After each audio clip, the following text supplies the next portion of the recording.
Hey everyone, this is Jane with Barlow Herbal, and happy Sunday, June 28th of 2026. Now we have been dealing with a lot of wildfires here in Utah and lots of smoky air. It finally cleared out yesterday, but it's a beautiful day here and we have so many things to be grateful for. In fact, my grandson Nolan is 13 today, and so we have a celebration of a beautiful soul who is a kind, loving, amazing human being, and I am grateful to be his grandmother. So I have a great message today that dropped in at the first of the week, and it kind of seems to always do that when I sit with my journal, I contemplate. I actually was not sitting with my journal on this one. I was just sitting in my yard. I had a cup of tea, and this dropped in. Uh, they can't control what I've transcended. So I'm just going to share with you my thoughts on this. And what I did something a little bit different. I thought, well, you know what? This seems like a really deep question that many, many people could benefit from, especially people that I'm connected with, you watching this. I thought what I'm going to do is I'm going to write down 10 really good questions, and then I'm going to journal on them based on this thought process. They can't control what I've transcended. I thought about, first of all the things I've been through just in my life as a human. They are absolutely on point with everything that everyone else goes through. I am not unique in this, but I think what happens is the way that we handle it, the way we transcend out of these earthly things that are so rough, um, that's where the difference is. So here's the first question that I wrote all these questions and then I sat and journaled on them. And it took me all week. In fact, I kind of wrapped these up yesterday as I was really just thinking about how explosive of a thought process this is. So here's the first question. If every system of control depended on my unconscious participation, what part of me is still volunteering? We think that we have control over our life, but we are in a place in history where the distractions, the attention, it's all crazy. So here's how I answered that question. I don't think they ever had as much power as I gave them. In fact, I don't think it, I know it. I know that they never had as much power as I gave them. And this is everything. They can be the government, the school system, the medical system, everything. I even think the supplement industry and the spiritual community, I think it's been hijacked a little bit, like the herbal wisdom stuff. Anyway, so I don't think they ever had as much power as I gave them. The older I get, the more I see that all of these things, that fear needs my agreement. All of these things put fear into us, okay? So think about this. The news needs my attention. Advertising needs my insecurity. If I'm insecure about something, I am super easy to be advertised to. Super easy. Politics needs me to be outraged, okay? And my ego needs me to constantly defend it, right? None of these things can force themselves into my consciousness. What happens is they're waiting for an invitation. So none of these things can force themselves onto me unless I invite them in, okay? I've spent my life handing out invitations to all these things without realizing it. I've spent my entire life doing that. And I would say this is even recently where I've realized that the things that I can't be controlled, I'd have to give my permission to be controlled by that. This is where the whole thing about our free will, we have free will, okay? So today I asked myself this: where am I still saying yes to fear? That's a really important thing for all of us to ask ourselves. And I don't do this because someone made me. Someone's making me say yes to fear. No one makes us do that, okay? But what I've realized is because I'm remembering who I am. And that's the whole thing, right? So here's the second question. What fear have I mistaken for wisdom?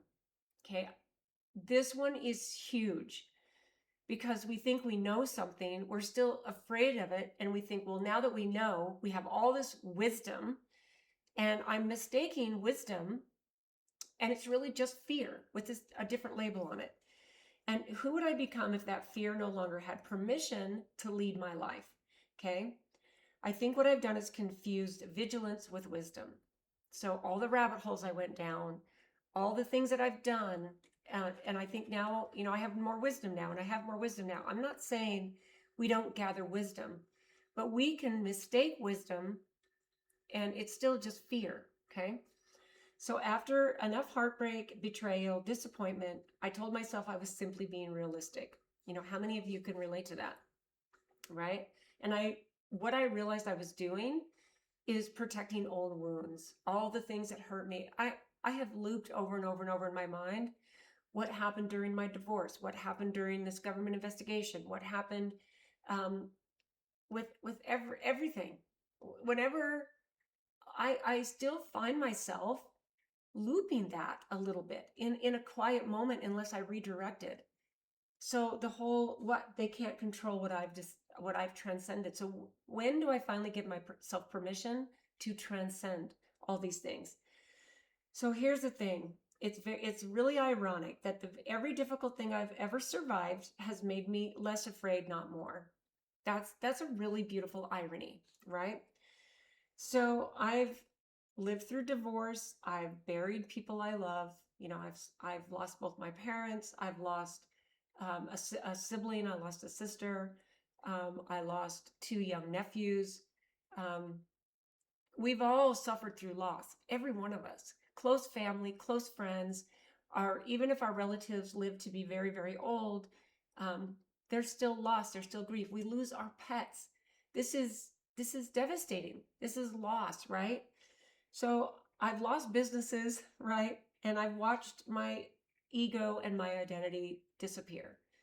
If you have been following me and watching my stuff for the last few years, all of 24 and all of 25 was my ego got crushed to the ground with this government investigation. I wouldn't want to live through it again. But I'm grateful because that was a piece of me, my ego, my identity that needed to be crushed. I wouldn't say it was the funnest way. I would rather go, decide to go to a monastery and become a monk and learn how to crush my ego that way.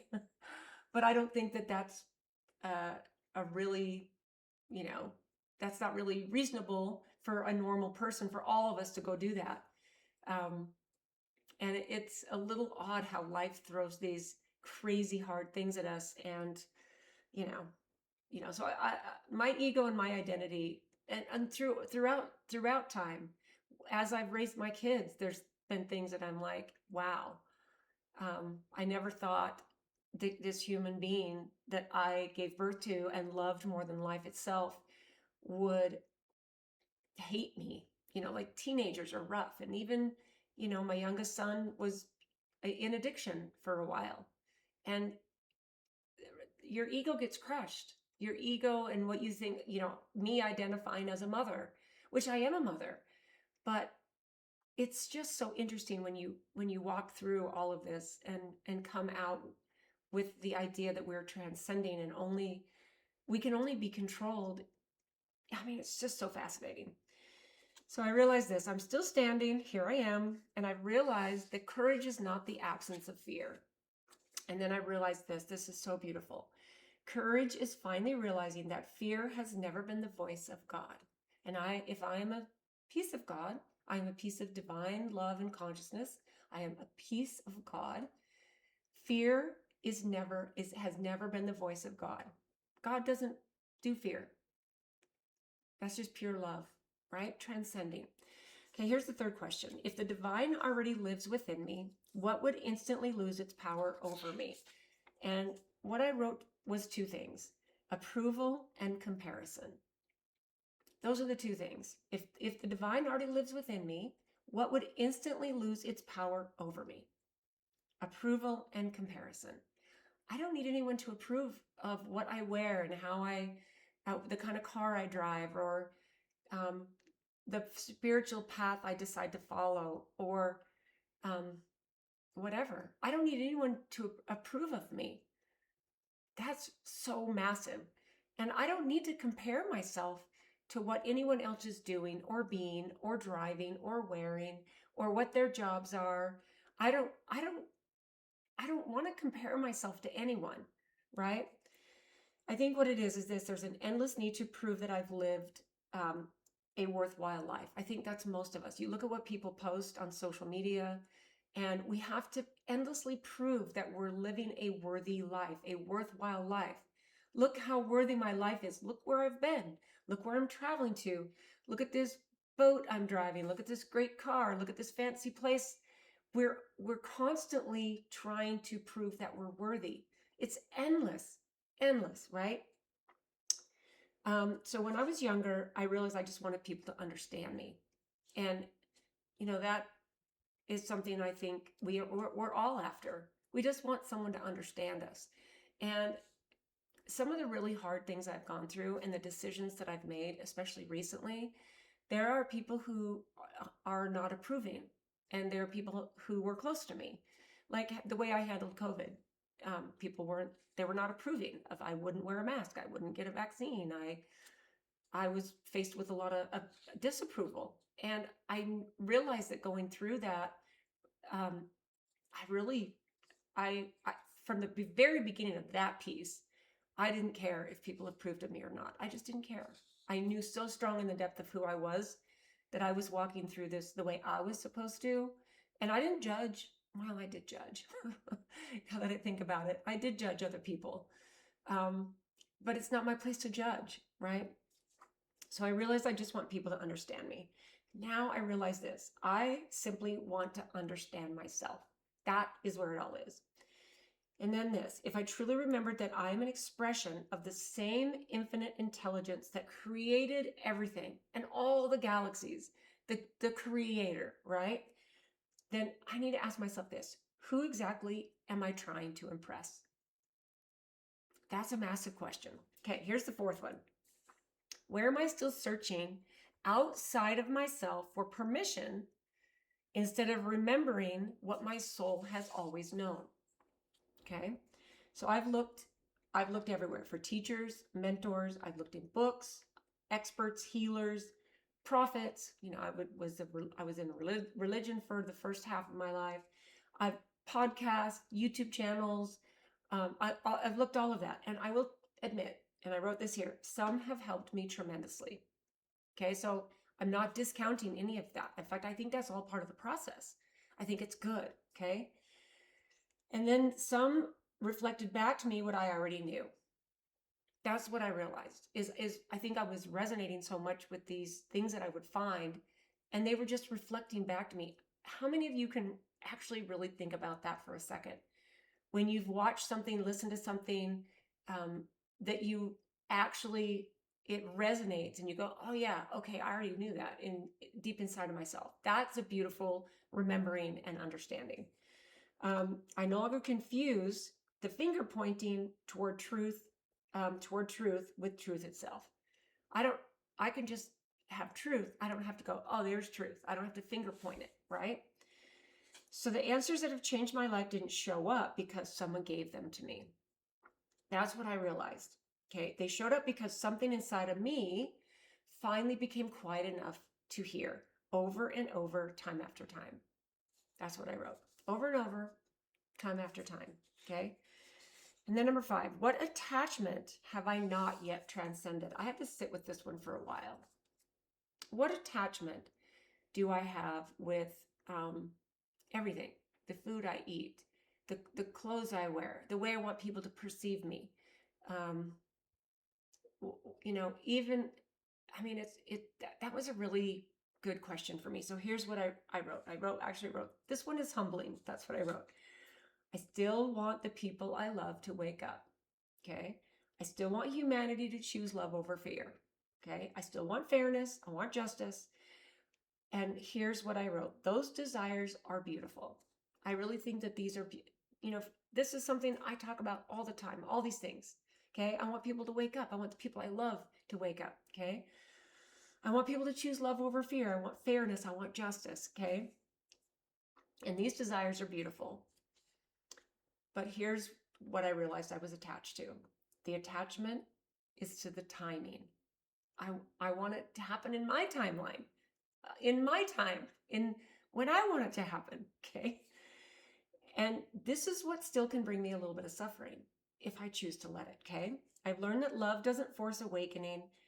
Love just becomes love. Love just is love. Okay. This is the transcending piece. Okay. And here's number 6. What if I became so rooted in love that darkness now has nowhere to attach itself? That's where I really think the transcendence piece comes in.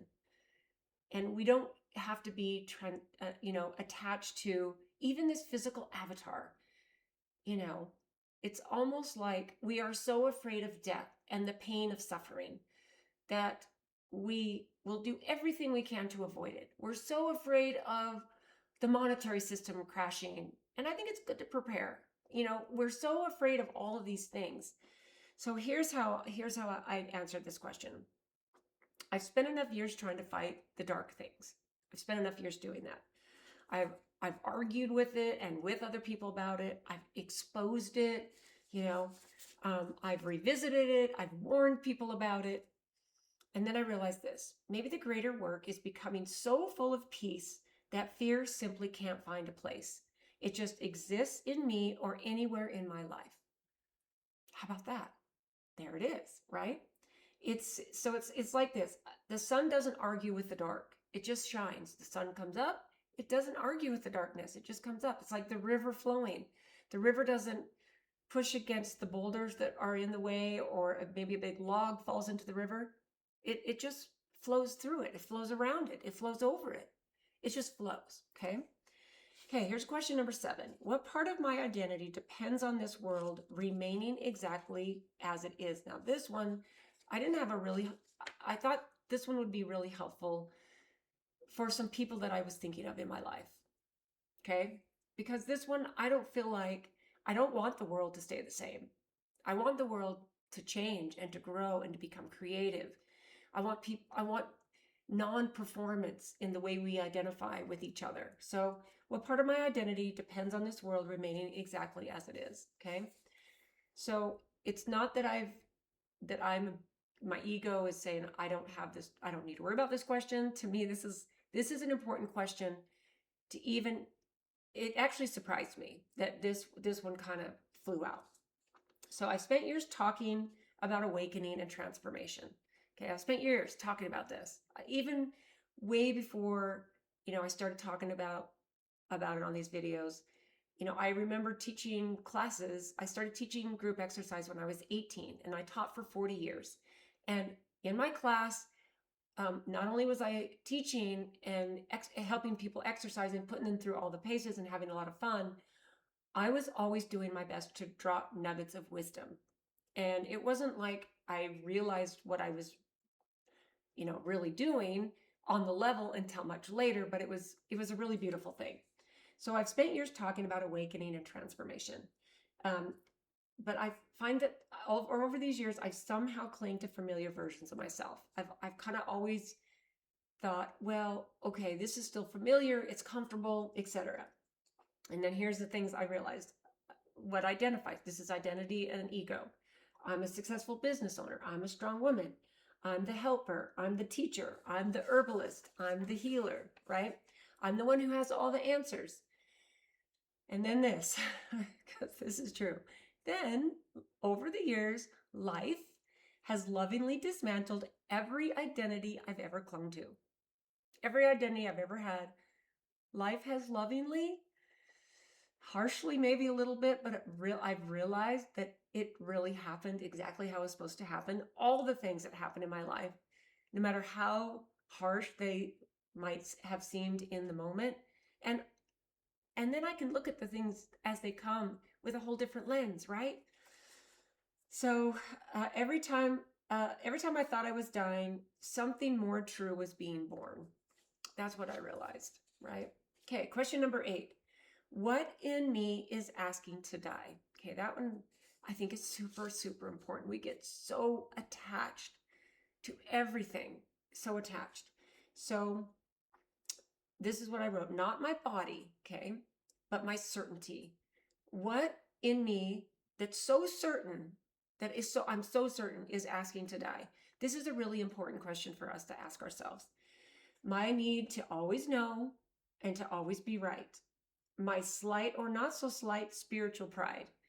Because spiritual is not just religious spiritual. Spiritual has taken throughout all of human history. Spirituality is individual growth, and we sometimes people find a guru, they find someone to follow, and they pin their identity on that person. They're still not following their own identity, right? So my slight or not so slight pride that still says I figured it all out. Okay.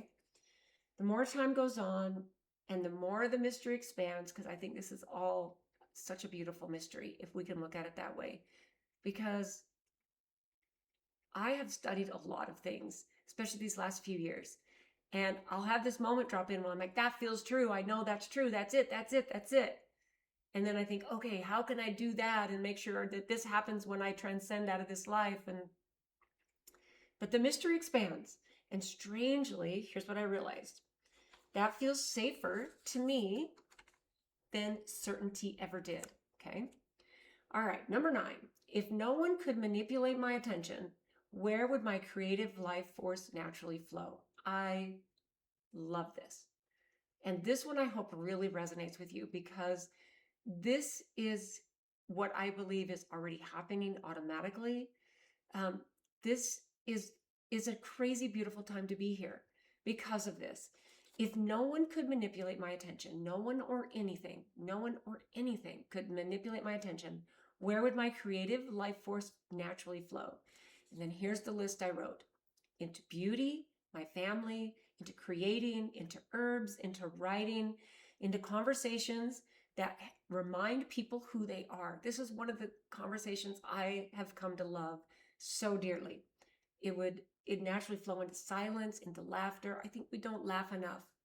We're not joyful enough. We're not raising the frequency of ourselves, our families, our communities, and the planet simply by being joyful and laughing. We've got to find things on a daily basis that make us laugh. My children, my grandchildren, growing flowers and herbs, and then this, sitting with God without asking for anything.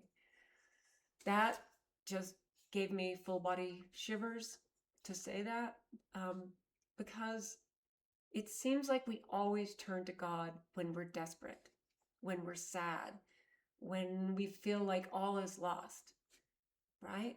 What if you sit with God and you don't ask for anything? That is transcending. That is transcendence, right? Maybe our attention has always been our greatest currency. I believe that's really true. I'm becoming much more careful where I spend mine, right? Okay, here's number 10. Here's the last question. When I finally transcend the need to be right, accepted, rescued, or understood, I need to ask myself this: what remains? What's left? When I no longer need to be right, accepted, rescued, or understood. This one is so powerful, especially when we go through something really hard that maybe people don't understand and they judge us for. And we so badly want them to understand the perspective we came from, why we did what we did. That is a powerful question. So here's what I wrote. Love. That's what remains. Love. Not the sentimental kind, but the quiet kind. The kind that doesn't need anyone's applause, and it doesn't need anyone to agree with it. The one that simply exists because that's what it is. Okay? This is what I've been searching for my whole life, right? I think that's true for all of us. Not answers, not certainty, not enlightenment, but a place that feels like home. Because home is that fire spark that is us. It feels so like home. Imagine spending your time sitting with God and not asking for anything. Like, practice that. I did that a couple times this week. And this is something I'm going to put into before I just am distracted with anything, but this is going to be part of my routine. And not only not ask for anything and just be, this is a good place for gratitude to flow and appreciation for the knowing, for the blessings and everything, right? For me, it's not just the physical blessings. I'm grateful for where I live, where I was born into this lifetime in the US. I feel grateful. The state I live in. You flow into this gratitude place, and just sit with that. And it changes the way you can walk through your whole day. So it's not, and home, not home as a place, okay, but home as a frequency, as an energetic frequency, as a remembering. That's home. That is home, okay? Awakening isn't about becoming someone new. That's what I realized. It's about remembering who we were before the world convinced us we were anything less than the expression of love or God itself. The world is designed to make us forget. Okay, so I've got a couple of last thoughts to end this with. I wouldn't go back and erase the hardest chapters of my life. I realize that. Not one of them. I wouldn't erase any of them. And I know this is a common sentiment that many, many people have said when they've gone through hard things. I mean, look at the people who have a horrible car accident, or they have a near-death experience, or something horrible and horrific happens.